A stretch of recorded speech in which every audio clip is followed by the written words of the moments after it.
Hi there, Terry back again. Hope I find you well, and I hope you've been enjoying my videos. Time for a new one. We're at Superman Action Part 10, 1965. 60 years ago these books were published. Time does fly. So, let's get started. Superman 174, January cover date with a nice Kurt Swan cover. And we have the first story is Clark Kent's Incredible Delusion. And this is written by Edmund Hamilton, and the pencil and inks by Al Plastino. The story is all about hurt feelings, and have a guess who the real Superman is on the cover. And the second story is Super Mxyzptlk, Hero, written by Jerry Siegel, artist Al Plastino.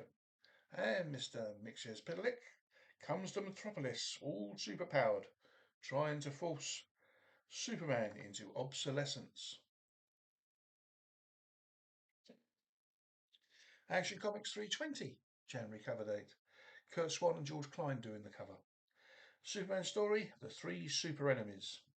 Writer is Otto Binder, pencils Kurt Swan and Al Plastino, and inks George Klein and Al Plastino. Superman temporarily adopts an alias in this issue, the Omni Menace. Atlas, Hercules, and Samson are all from Earth 3. This info from Crisis on Infinite Earths, of course. Then we have The Man Who Broke Supergirl's Heart, told by Leo Duchman and the art by Jim Mooney. Then we have the sixth 80-page giant, Superman number 6, Jan, Fantastic Things and Creatures. 3 of the stories are from actions I've shown in previous videos, namely 234, 254 and 255. Other stories are from Action 216, May 1956, which is the Hyper Menace of Krypton, which the original title was The Super Menace of Metropolis. And other stories from Adventure Comics 245, February 1958, The Mystery of Monster X. Adventure Comics 274, July 60, The Monster That Stalked Smallville. And lastly, from Jimmy Olsen 43, March 1960, Jimmy Olsen's Private Monster. And Superman 175, February cover dates. Clark Kent's brother. Writer Edmund Hamilton, pencils Kurt Swan, inks George Klein. Another imaginary tale that was retconned by Crisis on Infinite Earths. This tale happened on Earth 175. Action 321, February cover date. Another Kurt Swan cover. Superman Weakest in the World. Writer Edmund Hamilton, pencils Kurt Swan, inks George Klein. Another Red Sun world for Superman to be stranded on, but the inhabitants have powers in the sunlight.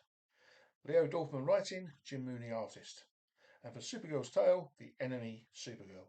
A red kryptonite tale that needs reading to believe.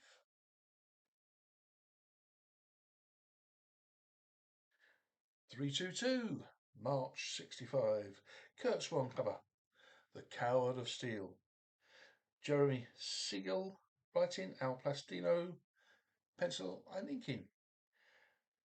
The Superman Revenge Squad are at it again, hitting Clark with another ray gun to change his personality. The cover is a little misleading, as it's Clark who becomes the coward and not his alias. But the cover is actually a thought bubble in the story. And the Supergirl tale, The Planet of Outcasts. Writer Leo Dorfman, pencil inks Jim Mooney. In this story, Supergirl is conned by the Sisterhood of Evil. And we also get to meet Mata Hari, Lucretia Borgia, and Lady Macbeth. Superman 176, April 65. Kurt Swan and George Klein doing the art. The first story is The Revenge of the Super Pets. The writer was unknown, but the artists is Kurt Swan and George Klein. Superman and a legion of pets go back in time to answer why a fortune had been left to the ASPCA. And then we have another tale from our little friend the Green Kryptonite Rock. This is written by Otto Binder, Kurt Swan and George Klein doing the art. And again, we learn something of the origins of Superman's Fortress of Solitude, giving conclusive proof that it is somewhere in the Arctic archipelago, and not the North Pole where it was thought to be. And then we have a last story in this issue, and that is Superman's Day of Truth. That's obviously the cover story. The art again by Kurt Swan and George Klein, written by Leo Dorfman. And it's Superman and Supergirl have to tell the unvarnished truth or give their honest opinion whenever asked for a 24-hour period. You have to read to find out why. Action 323, April cover date. Curt Swan, George Klein doing the art again. Clark Kent in the Big House. Writer Otto Binder. Pencil inks Al Plastino. Clark poses as a convicted criminal to learn where a prisoner stashed $1 million, only to find the prison warden and even his friends have turned against him. And the Supergirl story, The Kryptonian Killer. Writer Leo Dorfman. Pencil inks Jim Mooney. In this convoluted story, Comet saves the day. Superman 177. May cover date. Curt Swan doing the art. Superman's A Kryptonese Curse. Writer Otto Binder. Pencil inks Curt Swan and George Klein. Another green kryptonite tale, but now little kryptonite stone is red. This one affects Superman's speech and writing, as in he can only do both in Kryptonese. Fun ensues. And the second story, which is the cover story, The Menace Called It, written by Leo Dorfman, pencil inks Curt Swan and George Klein. Turns out it is just a vegetarian. And lastly, When Jimmy Olsen Stole Krypto from Superman, writer Jerry Siegel, art George Papp. And this story is told from Krypto's point of view.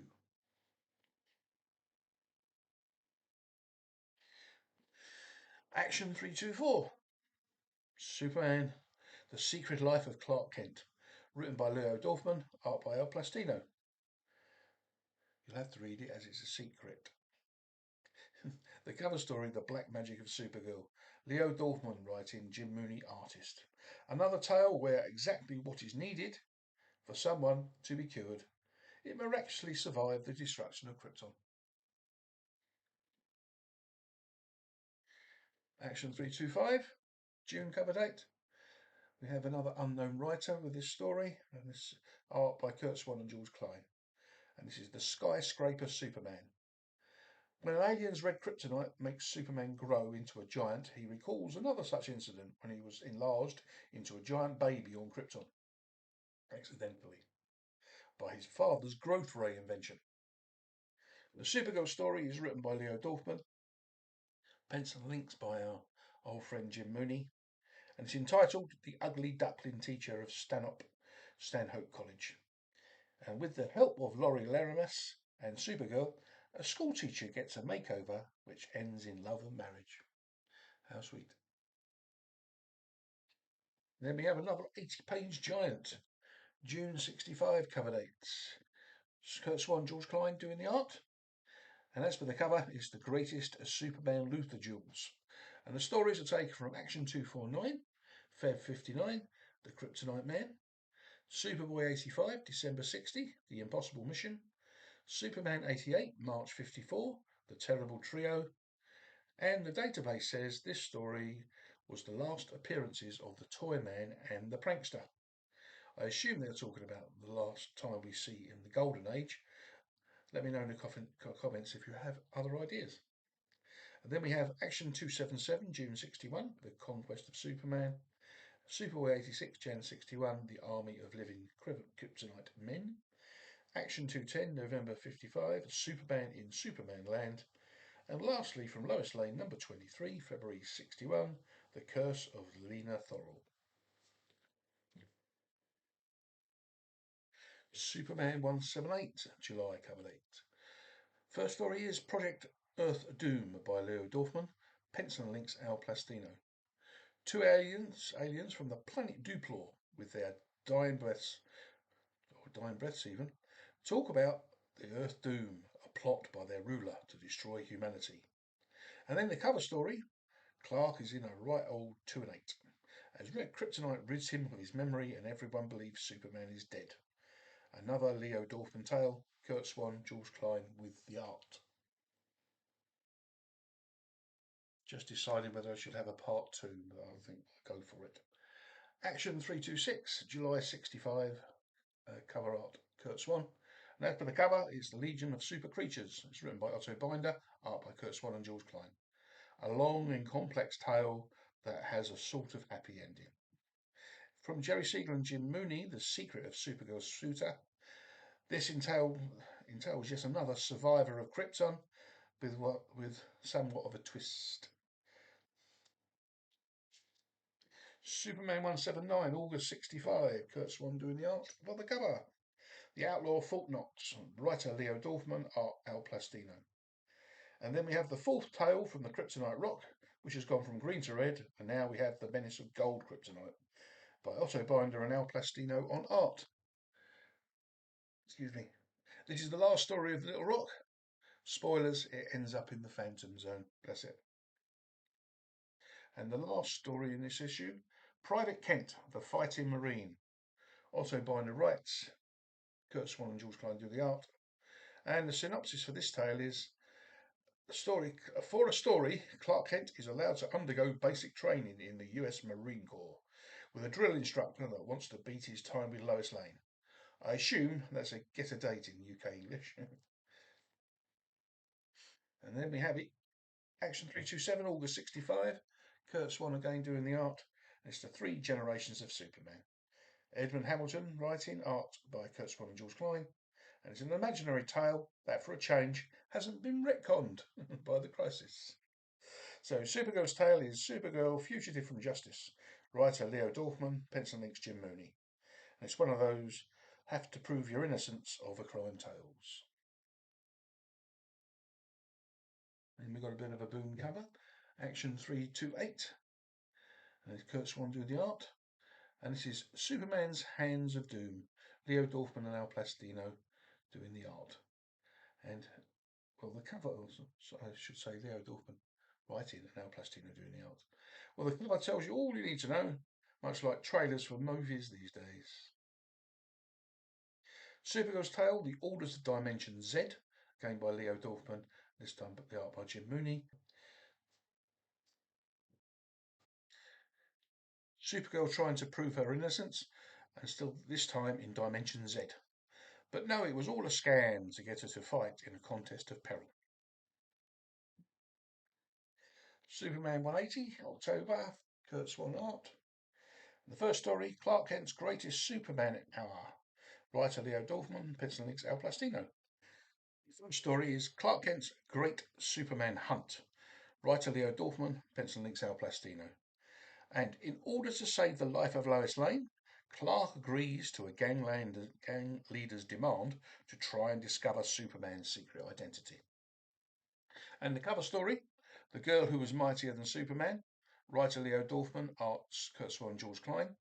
Superman's sentence on the cover, probably a bit of a no-no these days. But anyway, Superman is trapped on an island of the Amazons from another planet. There are worse things I could think of. 329, October 65. Kurt Swan with the cover. The Ultimate Enemy. Edmund Hamilton writing, Al Plastino doing the art. And then we have Supergirl's tale, Drang the Destroyer, with Leo Dorfman again writing, Jim Mooney with the art. And as for the cover, a great Supergirl imaginary story, and Drang's first of 3 appearances. Then we have Superman 181. A destroyed Superman's robot's parts helps create the title of the first story by Leo Dorfman, The Super Scoops of Morna Vine, art by Kurt Swan and George Klein. And then the cover story, the first time we meet Clark Kent, T5477, secretly the 20th Superman, the Superman of 2965.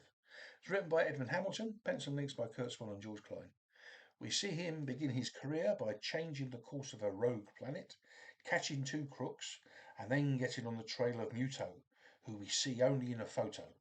We won't get to see what will be with Superman 20's first arch-villain. We have to wait for Action 338 for that. The DC database also says Leo Dorfman and Kurt Swan created Superman 20, even though Edmund Hamilton wrote the story. And we're nearly there. You'll be glad to know Action 330, The Strange S Spell on Superman. It's not the cover story, even though parts of it appear in the cover story, which is the Supergirl story. Confused? You will be. Written by Evan Hamilton, pencil inks Kurt Swan and George Klein. This is a red kryptonite based story, so I will say no more. And then we have the cover story, Supergirl's duel with Dr. Supernatural. Writer Leo Dorfman and artist Jim Mooney. Drang's second appearance in this imaginary tale, and despite some of it appearing in the first story, that was canon, told you you'd be confused. Certainly am. And the last issue is Action 331, December cover date. And it's Clark Kent's Masquerade as Superman. And we have writer Otto Binder, artist Al Plastino. A practical joke by Lois goes too far. Lucky Clark really is Superman.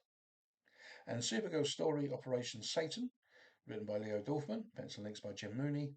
The third and last appearance of Drang the Destroyer, who was composed of evil energy and got given too much evil energy and exploded. The end. That's it. Another done. Did you enjoy the covers? Are you looking forward to 1966? Let me know in the comments. Please like and subscribe if you haven't already. Thanks for watching, and we'll see you in the next one. Bye.